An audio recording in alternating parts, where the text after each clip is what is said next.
4, 3, 2, 1. Let's go. Let's go. Almost at the time. Almost had to say again. Almost always listen for you, babe. You down on me. You can't get your head out. All right, guys. Because I know a lot of people probably like, okay, so why she playing this slow music? We don't do that on this episode, okay? Listen, we have a very interesting topic, and the reason why I played that particular song is because in the song, Brandy literally says, almost doesn't count. And this particular episode is about being almost broken in your relationships. Now, with me today, I have Mr. Jimmie Rogers. What's going on, good people? Mr. Rogers. Hey, what's going on?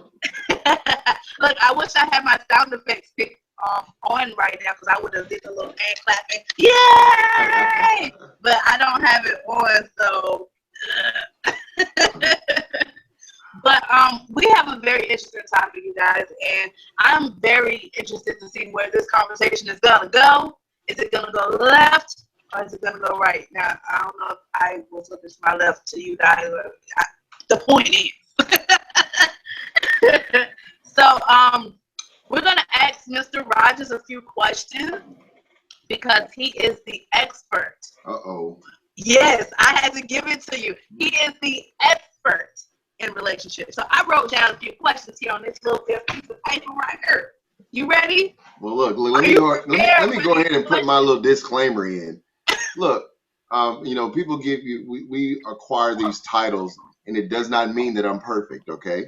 But it just means that this is a subject matter that I do a lot of study on.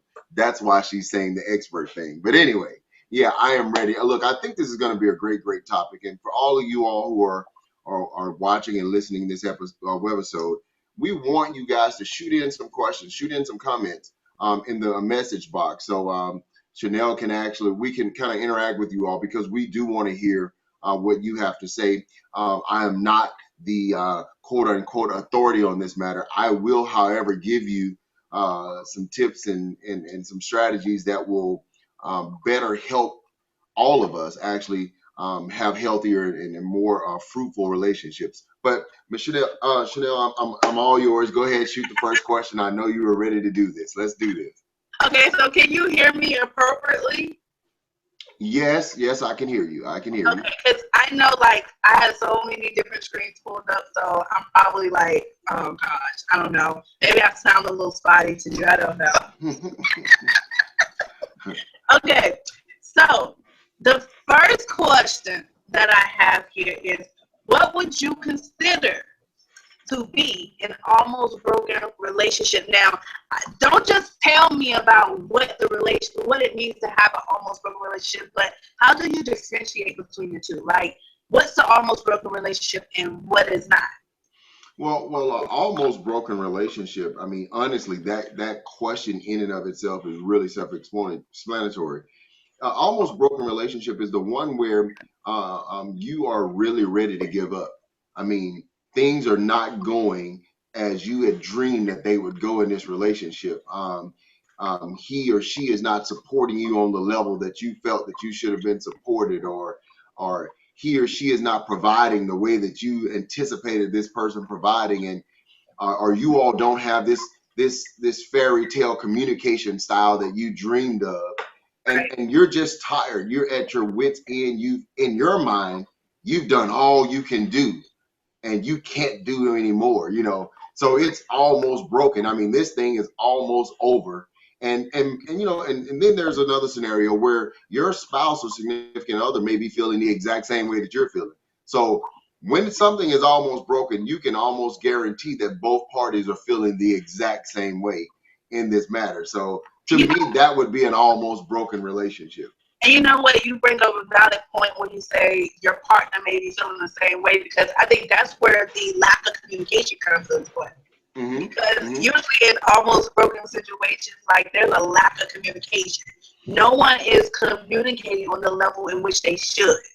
Like everybody's keeping all their feelings and emotions just balled up inside, and nobody's really expressing, like, listen, this right here, what you're doing, it's ticking me off. You know, nobody's saying that. Well, guess what? I'm going to say something, and I know this is going to blow mainly the women's mind, because this is something I hear often. Women claim the lack of communication thing in all of the counseling that I do. Oh, really? Really? And they do. That is the mantra for women. We don't communicate well. You know, we don't. And so I always ask this question. I'll say, what is it that he wants from you? And she goes into her explanation. Yada, yada, he wants this, he wants me to do this, and he wants me. And so I'll turn to him and I'll say, sir, what is it that she wants from you? And he tells me, well, she wants me to do this. She think I'm a robot. She want me. And he goes through. I said, well, you guys communicated very well. You know exactly what she wants, and you know exactly what he wants. So I guess See, the problem is, Shanell, the problem is somewhere along the line, I like to call it compliance stop. See, because at one point, when she told him what she wanted, he did it. And at some point, when he told her what he wanted, she did it. But now compliance is stopped. So now communication is bad. No, communication is very good. You all just don't want to do what it takes to make the other happy anymore. So we have to stop using that catchphrase of there's a lack of communication. Well, see, what happens when people stop complying, then men typically will shut down. You're like, well, am I talking? You ain't, I mean, and vice versa. After a while, if a woman feels that her needs are not being met, at some point she's gonna stop talking. So now, yeah, there is no communication. But right. beforehand, there was communication. There are steps in this dysfunctional thing that we go through. You know, Right. it doesn't just overnight just become wrong. No, you all practice very well in making this wrong. You know, and we do that. And I think sometimes we have to call it what it is. And more importantly, I think we have to really analyze what role did we play in this almost broken relationship. Yeah. You know, and we're not really good at doing introspection. We're only good at looking at you and what you're doing and not doing. So so that's the deal with the almost broken thing. But you know, see, that's the thing for me. Like, now that you put it that way, and listen, guys, y'all know I can admit when I'm wrong. But I can also, say, yeah, I told you so. But this is one of those moments where I can honestly say that's not about right. Like, let's be honest, there is a communication, like there is communication happening, but we do get to the point where there is a compliance issue where I'm not listening. Like, okay, so you say that I didn't cook more, or I didn't clean up more, and I should cook more, I should clean up more, and these things would make you happy, and I'm not doing it. But it becomes on both parts, though. No one's doing what the other wants them to do. Because another issue is the fact of some women, or not even women, just some people in general. Some people would actually do these things to try, and the other person just doesn't receive it at all. Like, they don't care that you're doing what needs to be done to make the situation, like to make your relationship better. Mm-hmm. They just overlook it, and that alone makes someone like literally not motivated to continue to do better. And I agree with you. That is correct. Anytime you start to add conditions on relationships, you're going down a slippery slope. Shanell, if you and I are married and we're in we've been married, and if I start giving you conditions, well, if you cook more, I mean, I'll be willing to pay the bills. I mean, if you clean more, I'll be. Anytime you hear a person doing that, you already can start gathering in your head that it's not about you. It's an issue that they have. See, because this is what I believe. Integrity is what you do when nobody is watching. You're going to do the right thing because it's the right thing to do. Exactly. You understand what I'm saying? No one should be in the position where exactly. If I'm the husband and I'm supposed to be, I'm supposed to be the provider, I'm supposed to be the protector, I don't I don't disengage from those duties just because you won't talk to me, or just because you won't, you know what I'm saying.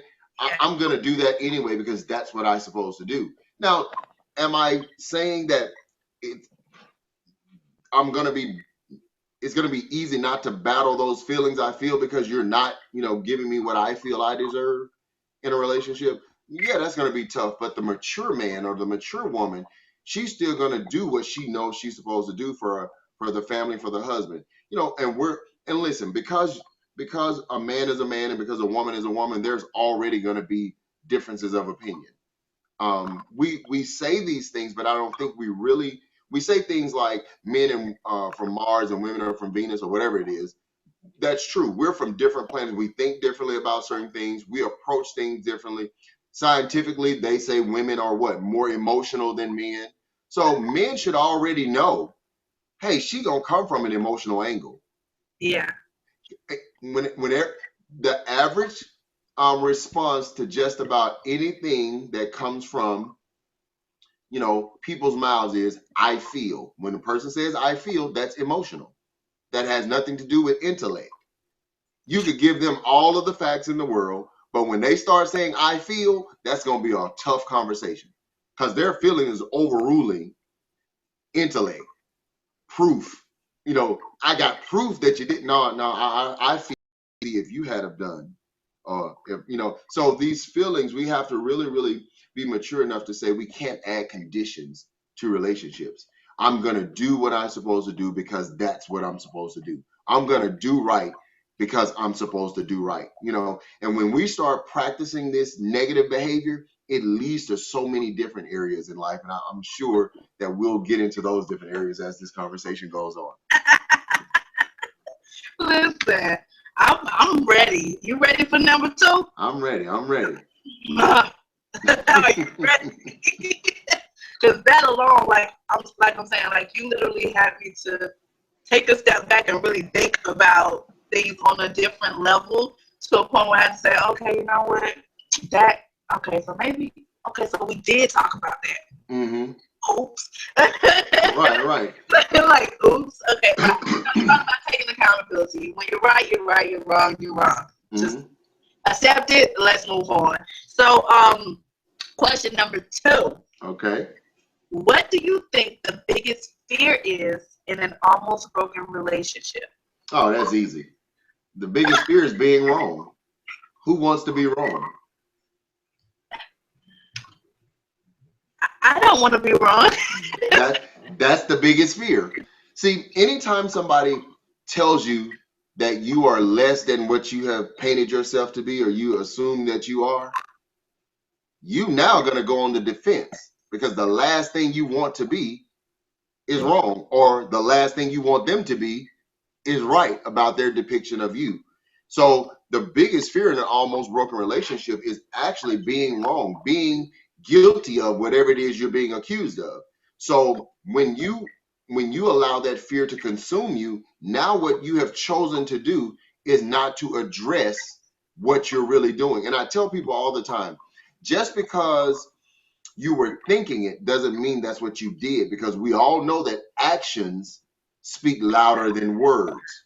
Yes. Sometimes we say something, but what we're doing contradicts what we're saying. And what we say and what we do should be married. They should coincide, they should go together. So I should never question if my wife loves me. I should never doubt if she loves me. Why? Because I've heard her say it, and then I see her actions on a consistent basis. Exactly. Also, too, that word is real key in a relationship. It's called consistency. See, you can show a person that you love them and you can say that you love them, but if you do it every now and again, they can still doubt it. You understand what I'm saying? And you can't get mad with them when they're questioning, do you really love me? Because, I mean, you do it once every 2 months. You'll show me something or you'll say you love me. But, I mean, we have to be consistent in this relationship thing. And I think being fearful, it hinders our growth. It hinders our growth in relationships. I think not accepting that we're not perfect individually, is something that is very, very important in a relationship growing to a healthy state. we have to recognize that there are some things about me that are not perfect.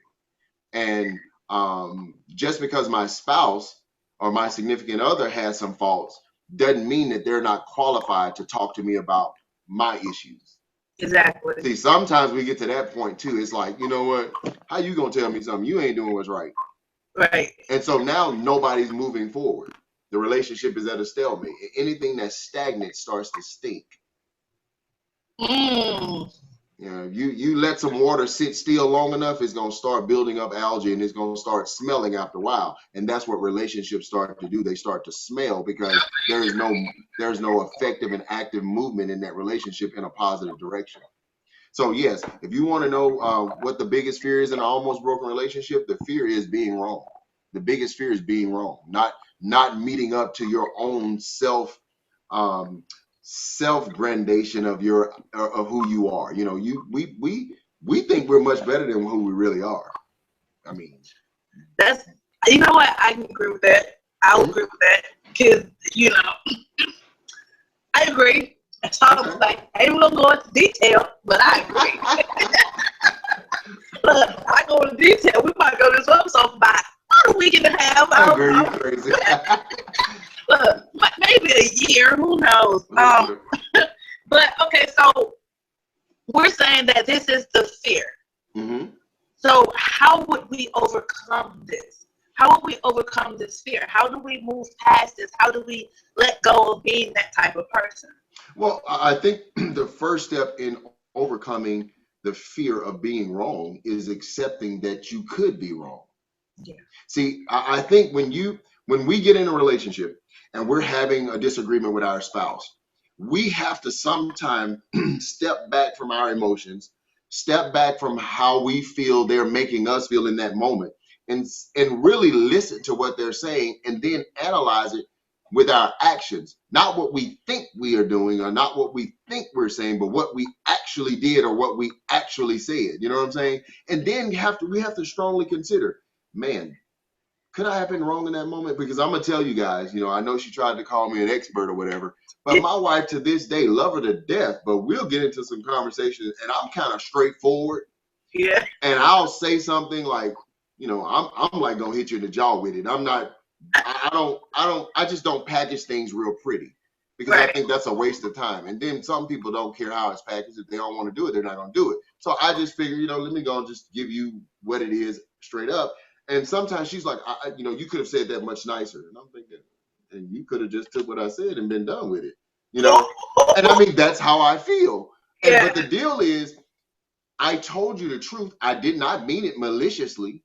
Yeah. But it sometimes in her situation, it may not have been even how I packaged it. It was just the fact that I said that she was opposite of what she thinks. But then there were times when I could have said it better. Yeah. You see what I'm saying? So those were the times if I had sometimes I go back and I'll play that back in my head. I'm going, yeah, that was kind of jacked up, Jimmie. And then I have to go back, you know, baby, I'm sorry. You know, baby, I'm sorry. But how many of us are willing to do that? And I'm gonna tell you something. Those words right there, I'm sorry. I'm sorry is effective when you have committed an alt against someone. You recognize it and you mean it with your heart. You're humble about it. And see, when you say I'm sorry and you really mean it, you're willing to deal with whatever's gonna come out of their mouth next. And usually, because if that hurt was deep enough, I'm sorry is gonna be, they might hear you, but they still got to get off how they felt, how you made them feel. And if you're really sorry, you'll do just like this. Take it. Just eat it. Because you recognize that you caused those emotions right there. You know, but how many of us are really willing to do that? See, some of us, when we say we're sorry, we just like, take it. You heard me say I'm sorry. Why we got to keep going there? Yeah, right. I still got to deal with how you made me feel, you know? You know what? And I think that right there alone, that will cause a major shift in a relationship. I think it will put everyone off to a better start, because a lot of the times when someone says they're sorry, like I said, it's always a but. There's always a rebuttal. Why are you even, like, you just came to me and apologized to me. Why can I not say how I feel. And if that person never gets off how they feel, then you're going to come into a problem, whereas this person is, they don't have that closure. Right. It's going to be revisited. So, exactly. So you're going to always find yourself right back into that situation because this person ain't really let it go. I mean, yes, your apology. Oh, thank you for apologizing. But if you're going to have a man, but you know, see, that's why I don't want to talk to you about it, because no, listen, just let it out. Let that person let it out. Because if they don't, I'm telling you, it's a carousel. It's going to keep going round and round. It's going to keep going round and round. Those festering feelings, they're going to always come back. Well, I think what happens is in this, we want to look at it from two different perspectives. The guy that's saying, or the person that's saying, I'm sorry, if you really mean it, you really recognize that you were wrong, you have to, and I'm going to speak to both sides of the coin. Yeah. If we recognize that we were wrong, that's why we're coming back to say, I'm sorry. We also have to recognize the potential damage that we caused when we did that wrong. Okay? So that's from the perspective of the person that's saying, I'm sorry, right? Now I'm the person who was wronged. That person who was wronged has to go through a process, a mental, emotional, psychological process, because whatever you did was damaging. So now they still need to know why. They still need to know who. Those questions, who, what, when, where, and why, all those questions have to be answered for that person to really get closure. So don't you think that it's best for, before someone even goes to even apologize for a particular situation, no matter what it is, they would basically mentally prepare yourself for the extra stuff that's going to go along with that, because it's not going to just be as simple as, oh, I'm just going to make this apology, this is going to just be clean and cut, especially when, again, you hurt somebody, so they're going to want to know these answers. Yeah, you better prepare yourself for that, and that way you can keep yourself in check throughout the process, because it's a process, it's a healing process. Saying I'm sorry is just the first step, but when you put a butt on there, you just took like 10 or 20 steps back. I'm just saying. That is correct. I think if you're the person who caused the pain and you're coming back to say I'm sorry, your reason for coming back to say I'm sorry, and I'm reaffirming or restating what I said earlier, has to be from a sense that you recognize that you were really wrong. One. Two, you also recognize that what you did while you were wrong was very damaging. And this person has to now process all those emotions and all the thoughts that they're dealing with as to why you would do that to them. So they have a lot of questions. They have a lot of stuff that they need to say. And I know it's easy for us to say things like, just get over it, and typically when you're the one who's done dirt, it's easy for you to say get over it until you're the one that was on the receiving end. Exactly. Because those same questions that they had that you wanted them to get over, when you're the victim, you're going to have those same questions. And I think in relationships, it matters so much to give first of all, to recognize that you could be wrong. Really consider, could I be wrong in this situation?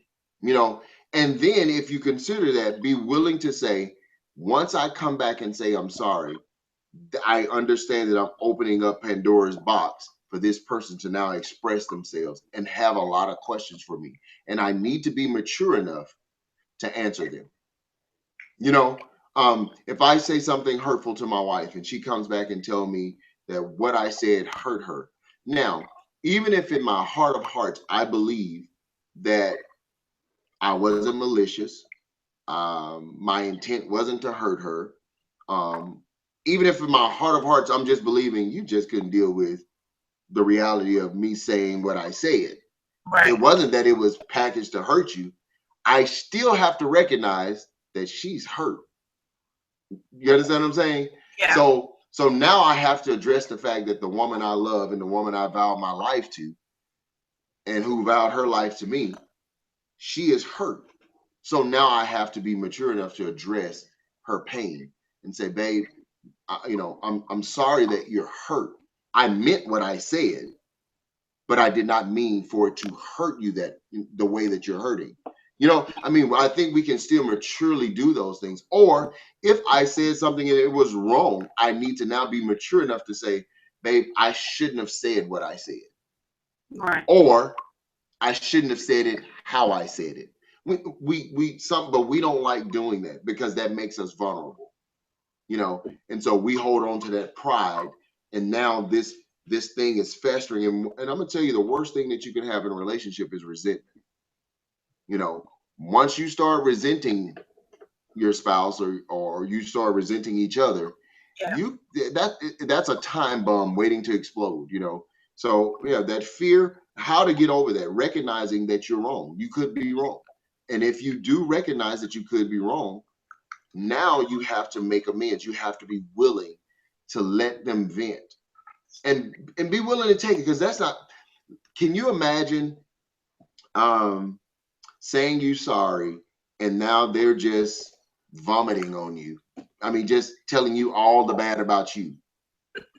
Your natural inclination is to defend yourself. Exactly. You know what I'm saying? We have to be big enough and we have to be mature enough to say, you know what? I caused all this. So now I have to let that person get that out. Because if we let them get it out effectively, we won't revisit this. The But then, only way that go ahead. You know, you got that person. You do got those out there that will still revisit it even after. And maybe they just didn't get all their questions out at that one moment because they didn't.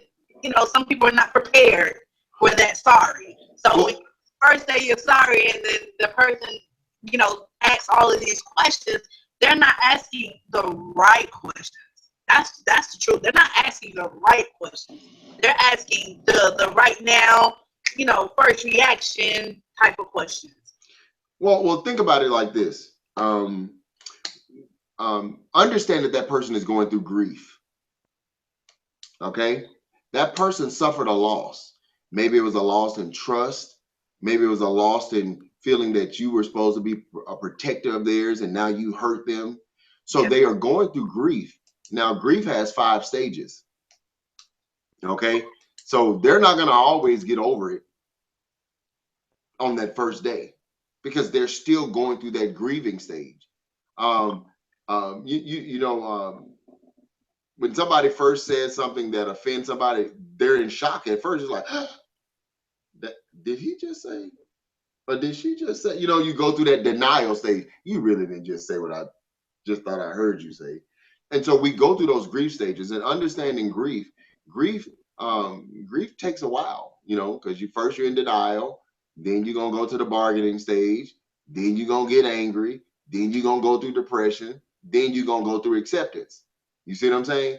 And it's hard for people to get to acceptance Because then you start backtracking. Yeah, and people don't understand that in the grief stages, sometimes people may progress all the way to what you would think was going to be acceptance, then they digress and go back, you know, and it's like, crap, you know. But understanding this, if I love you, I'm going to be willing to go through that with you because I really understand that I caused it. Now, even in the grief world, we'll tell a person, even though there is no time frame per se on grieving, it is documented if a person is grieving beyond 2 years, they may need to seek other help because they may be into a deeper depression. You understand what I'm saying? Because after a while, you know, and you're still feeling the same grief you're feeling, and that thing was 2-3 years ago. Yeah, you may be in a deeper state of depression, and you may want to go get seek more intentional help. You know, so even in relationships, we go through that. I mean, that's where the bitterness comes from. That's where the lack of communication comes in, because once people shut down, it's like, I feel no reason to talk to you. You don't understand. You won't admit anything that you're doing that could be potential, or that could be a contributor to what, our dysfunctional relationship. I'm not willing to admit mine either. So everybody just shut down, and so that relationship is going to dissolve, and it's going to dissolve very quickly. Yeah, that's true. That is true. I'm a firm believer. I'm a firm believer. Listen, you gotta look at it this way. This being in an almost broken relationship is one of the main means of divorce. A lot of people get divorced for these reasons. What they would call a lack of communication, when technically there was communication, but there was just a lack of compliance. It's a lot. Like, people really do go through these types of things. Yes, all the time. So I guess, my next question would be, when is it time to let go? When is it time to let go? Now, I can honestly tell you now that there are going to be a lot of people who's probably watching now or going to watch later. They're going to be like, well, it's time to go when I feel the way I feel. Well, honestly, and I say this with all love and respect to everyone who's listening and who's going to potentially listen, that it's time to let go if you're being physically abused or if there is infidelity. And even in infidelity, believe it or not, or even after infidelity, you all can still survive, but there has to be a wholehearted forgiveness on your part, and then there has to be a wholehearted acknowledgement and forgiveness for the person who was doing the infidelity, who committing the infidelity. But go ahead.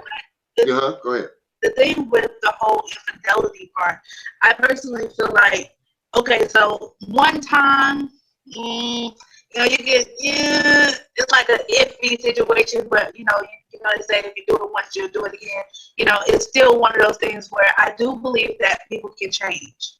Mm-hmm. I do believe that people can change, and I do feel that if that person truly, truly loves you, and they may have slipped out one time, and you made them realize what life was like without you, and they're like, you know what, I won't do this again, and they're serious, then I think it's okay to give them that shot again.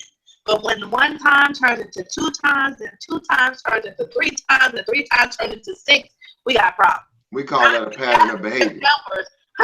We call that a pattern of behavior. Yeah, I just skip numbers. I went straight to 6. Like, it becomes ridiculous. And it gets to a point where after so much hurt and after so much pain, you're still going through it. You got to get to a point, you're like, you know what?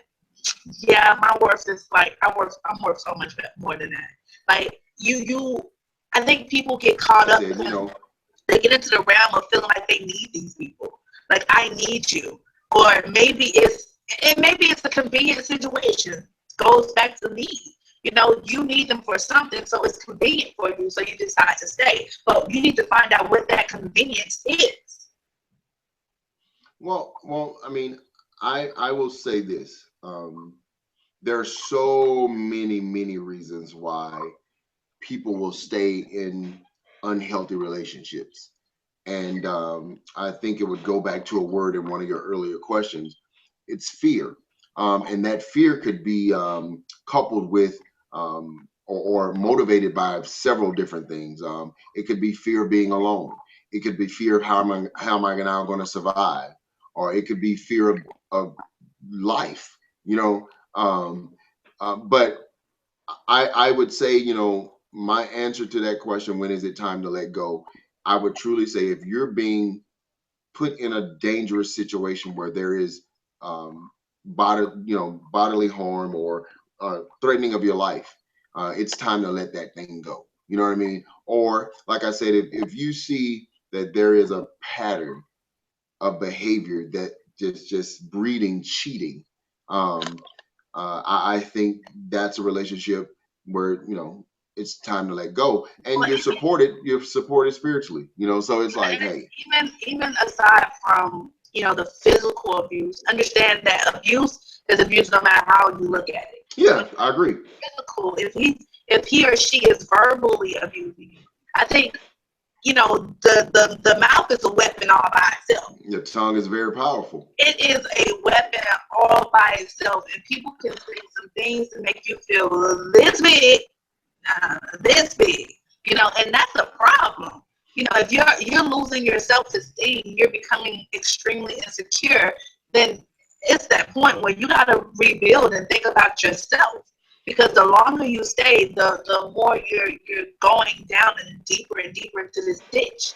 And I think that, there comes a point where you just got to let it go. Well, So, I think, see, verbal, sometimes I think we're too let go. I believe in a scenario that you just described, that is a time for you all to separate. I do believe that. I do believe that there are times for you all to separate, but separate. You're not separating just for the sake of separating.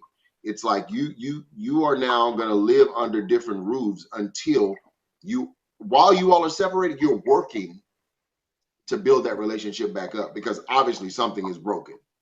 You understand what I'm saying? Separation, like some people don't even understand the concept of separation. Well, the reason that it's hard for some people to understand the concept of separation, because there is a lack of communication on what we're trying to accomplish here. Right. Yeah. See, we need to sit down and be very clear that this is not a license for you to go date and me to go date and we go to see others. Yeah. We're moving to different locations because this is volatile. This is bad for us, and it's only going to get worse. But while we are apart from each other, we are still collectively working together with the third party to rebuild this relationship, to rebuild how we treat each other, to rebuild how we view each other, so we can come back together under the same roof. So you do believe that there is a need for a third party? Yes. Would you argue that? I mean, this person is, think about it, in the scenario that you mentioned. I mean, I've seen scenarios on both sides of the aisle. I've heard women dogging their men out. I mean, literally dogging him out. And I'm thinking, I mean, what good results do you think you're gonna get from that? I've heard men literally dogging his wife out. And I'm thinking to myself, what good results do you think you're gonna get from that? So yes, I do believe that there are times when you should just say, okay, listen. First of all, I'm not going to accept that. Okay. I don't think that's grounds for us to be divorced, but I'm going to tell you this. If I stay here, we're going to get divorced. So we need to go our separate ways, find a third party who can bring us together, and let's get to the root of why we're here. See, people just don't, there's no metamorphosis where you're happy one day and then all of a sudden you just pissed off and the relationship is just going haywire. No, some things happen along the way for you to graduate to that. And so now sometimes you need a third party because you two can't do it. You haven't succeeded anyway. So how is it you think you don't need a third party? Right. But it does have to be, I do believe that, and scientifically proven, men hate going to counseling. Do you? We don't like going to counseling, and some don't like it for various reasons. Some just don't like it because it's a pride thing, but then there are others who don't like going because they feel that she's gonna always be the victim. Right. I mean, ain't nothing I can say, she always the victim, and men don't want to feel like they're a victim, so they don't want to go feeling like they need help. I think you just got to be conscious of the type of person that you choose to counsel you. You got to get somebody, one, that's non-biased, who's not going to pick sides, and, it just is what it is. Yeah, I mean, any counselor, anybody who's worth their salt in the counseling arena knows that there is no such thing as picking sides. However, there are some times when one is right and the other one's wrong. Yeah. And see, people don't like hearing that. As soon as you say, oh, well, I understand, and in that particular scenario, because before I make that statement, you were right and they were wrong, I'm going to hear both sides of that story. Yeah. You understand what I'm saying? Because sometimes in counseling, and I won't even say sometimes, most of the time in counseling, one person is taking over the whole conversation. Right. And if you're a good counselor, you recognize it. And so what you have to do is somewhat silence that person and give that quiet one an opportunity to kind of express how he or she is feeling. It's so crazy because I know in my situation, I would be the one who's probably taking over the entire session, right? Because I articulate myself well. Like I'm gonna let you know what's wrong, or what I feel is wrong or whatever, and I'm gonna let you know my viewpoint on things. And then you got someone over here on this side who's probably not gonna say much. It's bananas. Well, the deal is what he is hearing you say is all you're doing is highlighting all your good attributes. Well, that's another thing. And he's sitting there looking at you like this. I bet you ain't gonna tell him when you was doing. You know what I'm saying? So he's sitting there quiet. I would tell everything. I would tell my side of what I've done, and that side. I would tell everything because I feel like you can't get anywhere if you don't put everything out on the table. Like, how can you successfully make this work? Because one thing I can say, counseling is expensive. It's not, just this ain't play money. We're not just throwing this away just for the heck of it. It's expensive. So if you're gonna put your money out there, or you're gonna, invest your time, period, into something like that, I think that you should definitely take it serious, especially if you're doing it on the verge of trying to fix your relationship that you so much love. If you really care about what it is that's going on, then I think you should take it seriously and be wholeheartedly honest. I mean, if you stepped out and done your little dirt, make sure you mention it. Because you can't just talk about what he did or what she did. You got to talk about, okay, so this is what I did to contribute to our demise, or where we are now, or where, this place. So let me ask you this. Just imagine a person who you're just now describing, they go in the counseling session and they're like, you know what, I'm going to be 100. I'm going to tell everything. Right. But what they fail to realize in telling everything is they're still not showing any humility, any sense of guilt, any sense of, I'm telling you, I did it. Yeah, I did. But they have yet to show that person, their significant other, that, you know what, that was dumb. It was irresponsible. I am so sorry. I see how it hurt you. But all they doing is, I'm going to tell everything. I'm going to tell what I did. I'm going to tell what you did. That's now not what? Situation, though. Well, that's true. But what I'm saying is, situation, because, I mean, like I said, I can only speak for myself, and it's one of those things where there is the humility is there.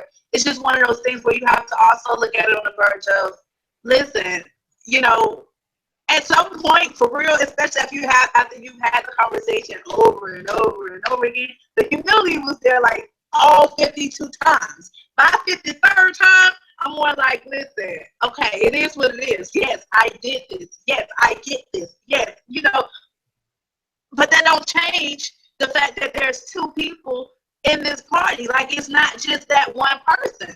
Okay, let me just help you here. I'm going to help. I want to help everybody in the listening audience. Here's what we know for a fact. Women are much more forgiving than men. Bingo. Okay, so hold on. What we know for a fact is women will fall in love 10 times faster than a man. Bingo. Now, if you say bingo on that, you must understand that here's the last thing a man is going to hold on to, and it's his heart. And I don't care if he was the meanest person on the face of the earth, especially one who didn't cheat. What if he did, though? But hold on. I'm going to cover both. Okay. So a man, let's just say you got a man and you all just not getting along, but he never cheated. You see what I'm saying? Uh-huh. And you have to know it's hard for us to give this one up. See, y'all think it's hard for us to give up our money and a car, but we got a bunch of sugar daddies out there, so they messed that up. They done cleared the air for that one. Yeah. So it's the last Mohican is the one that wants to hold that heart. That's the last. And when you finally get him to release that heart and you break that, and that thing is broken, I mean, it's going to take some spiritual, divine intervention to get him to come back from that one. You know what I'm saying? What happened to him going to cause a lot of hurt for the next few women in his lives. But can I say something, though? Look, my hand up, y'all. Look. Can I say something? Yes. Okay, so you're speaking on the standpoint of a man. Okay, yes. So this is hard for them to give up. So once this, see, look at your attitude right there. See your attitude right there. Yes, okay. That roll is everything. Okay, listen. okay, blah, blah, blah, blah, blah. I get it, got it, good, whatever.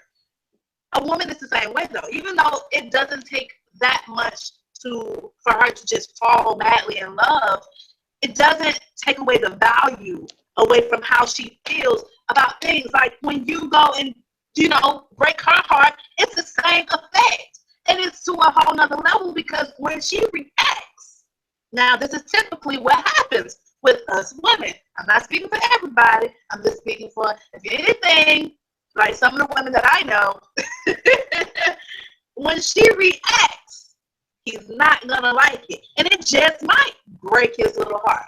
But I want to do something right now. I want everybody that's viewing this webisode to take note of what just happened. I was explaining from a male's perspective. She completely disregarded or overshadowed how he feels to talk about how the woman feels. No. But the reason that I wanted to point that out is because in most cases, because you all are much more emotional than we are, men don't have the opportunity to even get emotional, because you're gonna just completely wipe out how he's feeling. So now he's sitting over there going, also my broken heart. And never remind you now, I never even got to how the woman feels. I was just trying to explain what the man goes through. And I agree with you. The women are just the same. And this is what I tell, in the barbershop, where that's the black man's country club. We have these conversations. If you have to be on some serious manufactured drug to believe as a man that you can cheat on your wife and she's not hurt and destroyed. These are conversations that I have with my guys. However, I like having these type conversations with the ladies as well too, because what the ladies sometimes fail to get, just like guys sometimes fail to get, women, we have feelings too. So I know men, because men try to act hard all the time, you all think we don't feel nothing until you ready for us to feel something. You see what I'm saying? So no, we hurt too. So when you do certain things, or when you say certain things, whereas in that thing may not have mattered to you, sometimes that cuts real deep with a man. Can you imagine how it makes a man feel who doing the best he could do in the scenario that he's in, and you keep telling him it ain't enough? You know what I'm saying? So I think when we are failing to acknowledge each other's feelings, for whatever reason we choose to do that, we're setting ourselves up for failure as it comes to relationships. That's why a lot of relationships are in that almost broken stage. And that's why some of them are completely broken, and that's why they've gone their separate ways. And what you typically find with people who went through relationships like that and they broke up, the next relationship they get in, it might be a little bit better for a little while, but they eventually go back to the same person that they were in the previous relationship. Yeah. And then they'll tell that same lie and story that they told before. We ain't communicating no more. See, I keep telling people, I say, look, if you keep having the same problem with multiple people, you are the common denominator. Yeah. You know what I'm saying? So I think as it relates to, these broken relationships, we have to really be willing to admit that we could possibly be the problem. And I think when we also really address issues that's going on with our mate, women, seriously. I mean, if you all don't hear nothing else, throughout this entire webisode, understand this: men have feelings too. We don't only want to get a gift on our birthday, on Father's Day, and maybe one on Christmas. Just like you want to be, pampered, we want to be pampered too. And see, what typically happens when people feel like they're not being appreciated, they resort to the one thing that makes them happy. Most women, we know, and if I mind you, correct me, most women resort to what? Shopping, spending money. Guess what men resort to? Sex. Because that's the one thing that makes them feel good. You know what I'm saying? That's the one thing they feel like they're in control of. So where you... why they go out. Oh, no. I'm not giving justification. I'm just saying, how people they deal with stress different ways. They deal with, women like to shop. Right. Or some women like to eat. Some men, most men, if you want to, most men that want to relieve stress, he just give me some good sex and I'm good. I'm still gonna be mad, but I'm gonna be fine for a few minutes. You know what I'm saying? That's how it works. And if women don't want to accept that reality, you're gonna keep doing what you're doing. You're gonna keep getting the same response. Vice versa. If a man don't want to accept the reality of how his woman feels, he gonna keep doing what he's doing, and he gonna keep getting that same response. So it's like we have to, on both sides of the aisle, recognize the damage that it causes when we do or say certain things, especially if that's something we do all the time. People can grow numb to you, and that's not a good place to be. You don't want to be the person that I'm numb to. In other words, I'm doing like this. Whenever you talking, I literally ain't hearing you because your voice now just gets on my nerves. So I've learned to mentally tune you out. Right. I mean, that's not a good place for a relationship to be. It's a very, very, very much so. It's a danger zone. So I think in the almost broken topic, I mean, we just have to be real with ourselves first. I could easily talk about, what a woman needs to do, but I need to first start on what I need to do. Bingo. Yeah. And women need to start on what she could do, and in those scenarios where in those scenarios, and they're a lot more rare than people want to give it credit for. There are some people, no matter what you do, you ain't gonna win them over. But there are rare cases. They're fewer than we think. See, we think it's a lot because there are so many dysfunctional relationships, where the reason there's so many dysfunctional relationships because so many of us are dysfunctional. Right. That's the truth. You see, we gone in these relationships dysfunctional. And so now both of our dysfunctional tails are at odds with each other, and you're going to get dysfunction unless one of you all or both of you all kind of just step back from the emotions and say, you know what? Could that be me? Could I be wrong? Maybe I need to look at me, because it's too easy to look at you, but it's hard for us to step in that mirror and look at ourselves, because then we're forced to make some changes that we may not be ready to make, so it's so silly. I had to do it because I know there was a whole bunch of these going on.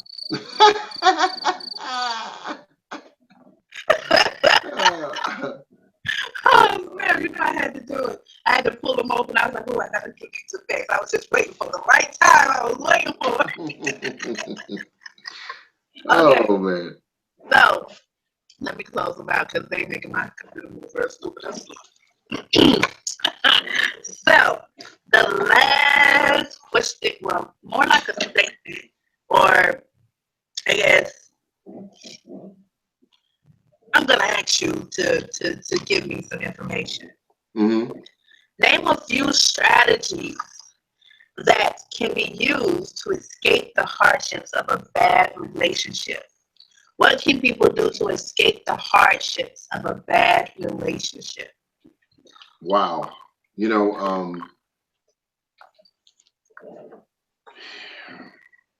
I think to get past a bad relationship or to escape the hardships of an almost broken relationship, I think the first thing that needs to happen is there needs to be a wholehearted, sincere level of forgiveness. If you did not sincerely and wholeheartedly forgive that person that hurt you, you're not going to be able to move forward. Not only in that particular relationship you're in, but any future one either, because you're going to take that baggage right to the next relationship. So I think the first strategy would definitely be forgiveness. Okay. That would be the first step. Forgiving that person for whatever it is they did to hurt your feelings or violate you. Now, here's the key about forgiving. The key about forgiving is that we have to forgive even if they didn't ask to be forgiven. See, a lot of us are waiting on that question or that statement, I'm sorry. Well, what if they never say it?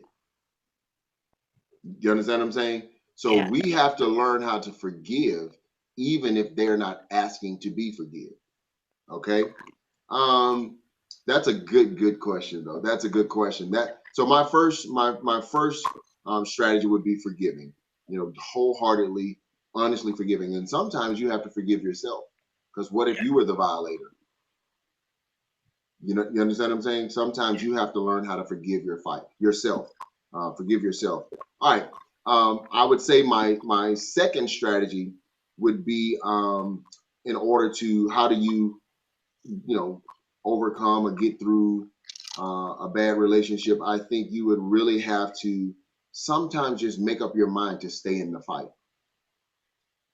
If you recognize and before you ever get married or you ever get in a relationship, that relationships are not easy. They're not going to be, smooth all the time. And you go in with that grit of, we're going to make it work. We're going to work it out. Staying in the fight. Forgive and stay in the fight. Staying in the fight. A lot of people quit too soon. Yeah. Okay. And that quitting too soon translates to a whole bunch of different areas in our lives. But it really stems in our relationships.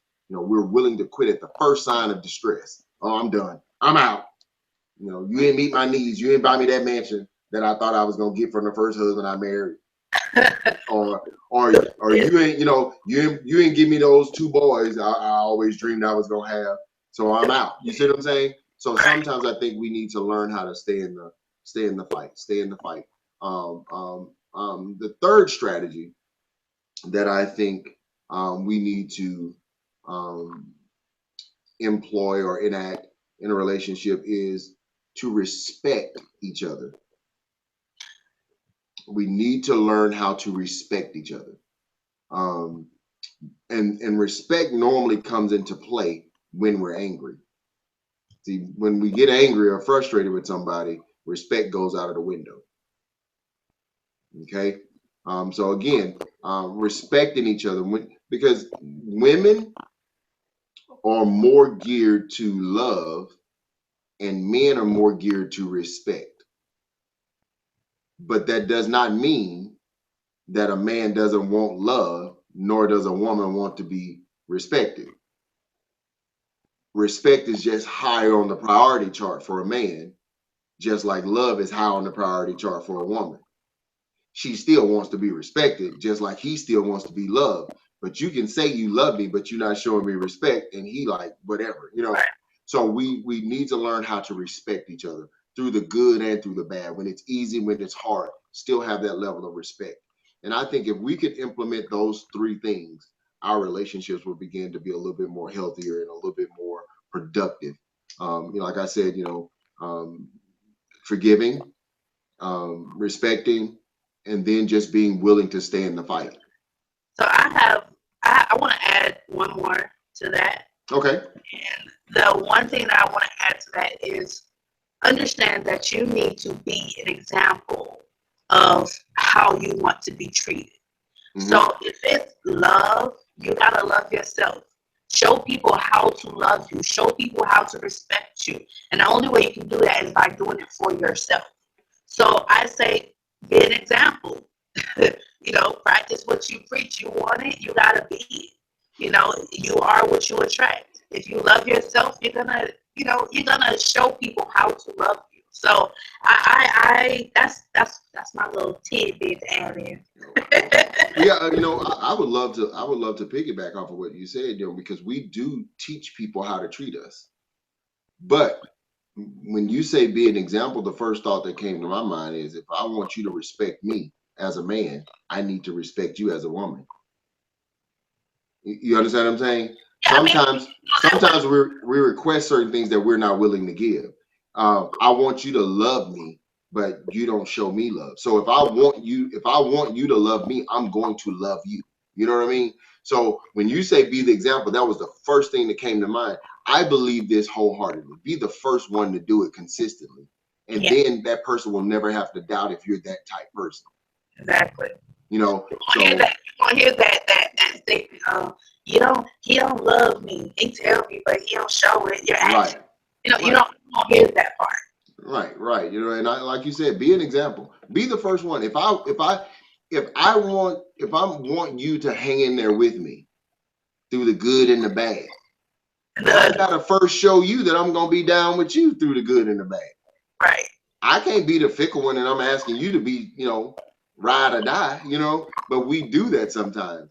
You know, I can't want you to forgive me when I mess up, but I don't want to forgive you when you mess up. Right. You understand what I'm saying? So we have to understand that I can't expect you to respect me when I don't respect you. You know, so we have to be the example. Do it first. Do it because it's right. Don't be conditional. Oh, and you know what? I add a fourth one because the first one, stay in the. I mean, forgive, stay in the fight, respect, and then the last thing I would have to say, um, we have to, we must be consistent. Be consistent. If you're sometimey fickle in relationships, that's the kind of response you're gonna get. You know, they say you reap what you sow. Oh If yeah. if you reap a whole bunch of fickleness, you're gonna get a fickle relationship. You know, you are. If you sowing fickleness in your relationship, I don't know what you're gonna do on any given day. You know, and I tell people sometimes, and especially in our black community, if a person comes across crazy, maybe they need to go get diagnosed. Go and take them to the doctor. See, some of Right. us don't want to believe we crazy, you know, Right. but we keep having the same problems no matter where we go, no matter how many different relationships we're in, we have the same issue. You are the issue. You know, we need to be honest with ourselves. You know, we Right. are the issue. And I'll just tell this personal story.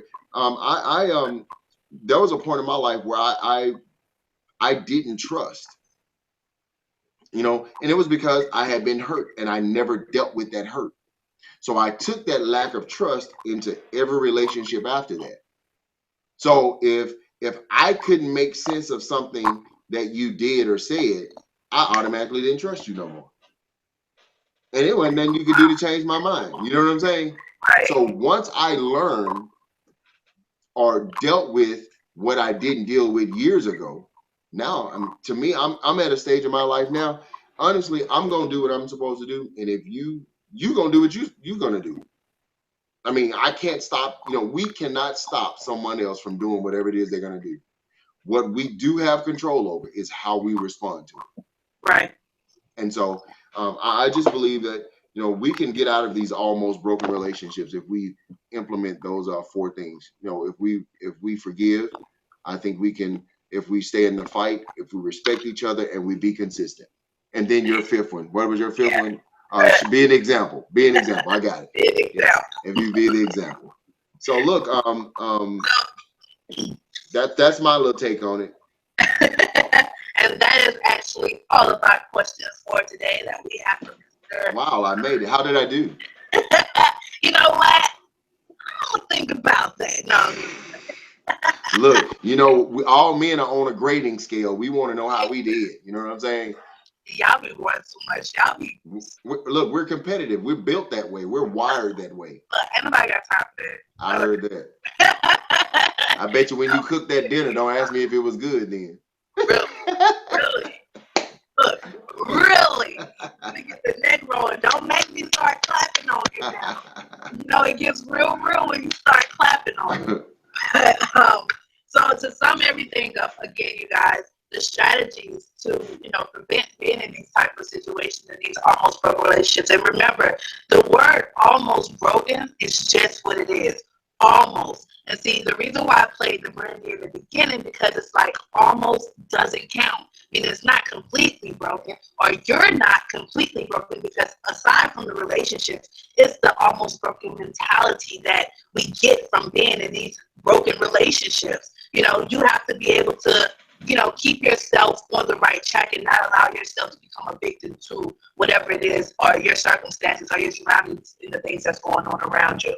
So, again, like you said, forgive. That's the first thing. Stay in the fight. The second thing, employ respect for each other. That's the third. Be an example of how you want others to treat you, meaning you got to give respect to get respect, and also respect yourself, because how can I know how to treat you if you're treating yourself like, trash? Anyway, and the last one, not least, is you must be consistent. So thank you, Mr. Rogers, for that. I do appreciate it. I'd love to have you on this. And Mr. Rogers, we're planning to do this every fourth Saturday with Mr. Rogers on here. So I'm excited for that. Yeah. Thank you. Thank you. Clapping thing, I would have clapped. But just a quick update, you guys. Don't forget, next week, Saturday, 3:00 p.m. Eastern Standard Time, we will be here on YouTube. Yes. And the webisodes are now pre-recorded, so the webisode will go up at 3:00 on the dot. So no worries, it will be on time. So you guys be looking out for that webisode. And also, I want to let you guys know about the members area that is coming soon to T.I.E Elite Network. Yes, yes, yes. It is so long overdue. It is so long overdue. I can't wait to have the members area to be a place where you guys can network, build more relationships, just express yourself on a whole nother level. Also get the personal development that you guys need, and network, business professionals. Network. You got a huge network to be able to network on with this platform. And also, don't forget to subscribe to this YouTube channel right here, T.I.E Elite Network. And also, don't forget to subscribe to Jimmie Rogers' YouTube channel at Jimmie Rogers. That's JIMMIEROGERS. That's it. So be sure to subscribe to his YouTube channel as well, because he's also starting his webisodes. You can kind of give us more information on that if you like. Hey, yes, I will be starting my webisodes next month. That will be May the 1st, and it's going to be entitled Relationship Real Talk. We're going to have some really, really good discussions. I will have guests on the show. Shanell will be my guest every fourth Sunday of the month, or the last Sunday of the month. I will just say that. That's how we agreed to do that. Right. The last Sunday, because sometimes it may be a fifth Sunday in the month, but the Right. last Sunday of the month, Shanell will be a guest on the show. My show will be discussing relationships. And guess what? This is not just about marriage. Relationships covers an entire gamut of things. You have work relationships, you have friends, you have church, you have boyfriend, girlfriends, you have husband and wives, you have brothers and sisters, you have family relationships, you have friendships. So we're going to talk about all those different things, and there will be guests on the show from time to time, but a regular guest on the show will be the author, the play writer, Shanell Cureton. She will be on the show every last Sunday of each month of the year. And guys, we really do look forward to doing this. And Shanell and I both share the same passion, and that is growing personally in our own lives, but also helping others develop in theirs. So my niche is just being relationships. And so I do appreciate you guys for tuning in today. And we look forward to seeing you guys every month, or every week rather. Yes, yes, yes. I'm super excited, you guys. So again, if you have not gone to the website, it's www.tieelitenetwork.org, www.tieelitenetwork.org. Go to the website, subscribe, follow us on Instagram, Facebook, Twitter. We're everywhere. Just type in T.I.E Elite Network. Everything should pop up. Also, if you want to follow me individually, you can follow me at Shanell Cureton. That's SHANELL, last name Cureton, CURET as in Tom, ON as in Nancy. Anything you want to tell us about your subscribing and all that? Well, look, I think you covered the subscribing. Look, we're currently rebuilding our stage 2, but listen, on a professional level, my wife and I, we have R&R Consulting Group, and what we do now, we go into schools and we go into businesses, and we work on developing relationships in schools, teacher-student relationship building, which helps student achievement. In companies, if you want the productivity of your company to increase, we work with you on how to develop better relationships with management and the employment staff and employees with employees. So listen, if you want to get your company, your school, your academic situation in a better state, contact us on rnrcgroup.org, and we will meet up with you and talk to you and see how we can be of service to you. So thank you guys again for having us. This is Jimmie D. Rogers. All righty, you said that. But definitely, guys, I appreciate you guys again for being on. And We'll see you next Saturday. All right. Peace.